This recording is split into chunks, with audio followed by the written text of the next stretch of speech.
পৃথিবী যদি একত্রিত হয়ে চেষ্টা করে সমাজ থেকে অন্যায়, অবিচার, দুর্নীতি, হত্যা, ধর্ষণ বন্ধ করতে, কিয়ামত পর্যন্ত কেউ পারবে না যতক্ষণ না পর্যন্ত কোরআনের আইনের কাছে ফিরে আসবে। এই মহামারী বন্ধ করার জন্য স্বাধীনতার পর থেকে এই পর্যন্ত কেউ চেষ্টা কম করে নাই। স্বাধীনতার পরে শেখ মুজিবুর রহমান বাংলাদেশে শান্তি ফিরিয়ে আনার জন্য চেষ্টা কম করে নাই। লাস্ট পর্যন্ত বলতে বাধ্য হয়েছে, সবাই পেল স্বর্ণের খনি, টাকা, গ্যাসের খনি, তেলের খনি, আর আমি পাইলাম চোরের খনি। বঙ্গবন্ধু বলেছে না এই কথা? চেষ্টা কম করে নাই, কিন্তু পারে নাই কেন? সেই আইনের শাসন, ইসলাম যেই আইনের শাসনের কথা বলে, শরিয়ার কথা বলে, সেইটা বাস্তবায়ন করতে সক্ষম হন নাই বলে যত চেষ্টা করুক শান্তি ফিরিয়ে আনতে পারেন নাই।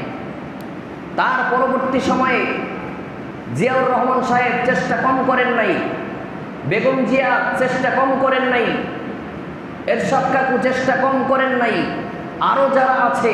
বহুবার এই কথা বলেছি, যদি একজন হত্যাকারীকে প্রকাশ্যে তার হত্যার বদলে হত্যা করা হয়, কেসাস দেওয়া হয়, যদি জাতীয় মসজিদ বাইতুল মোকাররমের গেটে হাজার হাজার মানুষের সামনে সকল মিডিয়ার উপস্থিতিতে লাইভ টেলিকাস্টের মাধ্যমে যদি একজন হত্যাকারীর বিচার করা হয়, যত রাগ মাথায় চাপুক, ভবিষ্যতে আর কেউ কাউকে হত্যা করার সাহস করবে?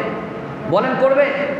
একজন ধর্ষণকারীকে যদি জাতীয় মসজিদের সামনে, সমস্ত টেলিভিশনের সামনে, লক্ষ লক্ষ মানুষের সামনে যদি একজন হত্যাকারীকে কোরআনের বিধান অনুযায়ী যদি অবিবাহিত হয় 100 দোররা মেরে তাকে দেশান্তরিত করবে, আর যদি বিবাহিত হয় তাহলে তাকে কোমর পর্যন্ত মাটিতে গেড়ে তাকে পাথর নিক্ষেপ করে হত্যা করবে। যতক্ষণ না পর্যন্ত মৃত্যু নিশ্চিত হয় ততক্ষণ পর্যন্ত তাকে পাথর মারবে। আপনি বলেন, এইভাবে যদি বিচার, 2-4টা বিচার বাংলাদেশে করা হয়, আর ভবিষ্যতে কেউ দর্শন করার মতো দুঃসাহস করবে?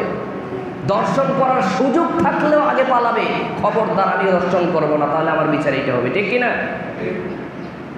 যদি একজন মাদক সেবনকারীর বিচার যদি কোরআনের বিধান অনুযায়ী করা হয়, কোরআন বলে কেউ যদি মাদক সেবন করে তাহলে সেই মাদক সেবনকারীর জন্য 80টা বেত্রাঘাত দিতে হবে।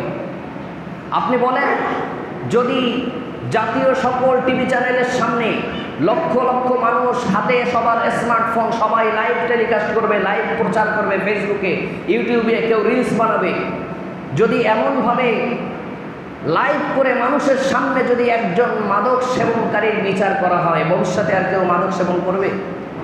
করবে না। কিন্তু সেই বিচার কি বাংলাদেশে আছে? তো যত চেষ্টা করুক, অন্যায় করার পরেও তার পক্ষে যদি আইনজীবী দাঁড়ায়, টাকার বিনিময়ে যদি আদালতকে কিনে নেওয়া যায়, ক্ষমতার বিনিময়ে যদি আদালতকে অন্যদিকে ফিরিয়ে নেওয়া যায়, অপরাধ করার পরেও দল থেকে যদি সাপোর্ট করা হয়, রাষ্ট্র থেকে যদি তাকে সাপোর্ট করা হয়, অপরাধ কমাতে পারবে? অপরাধ কোশ্চিনকালেও কমানো সম্ভব নয়।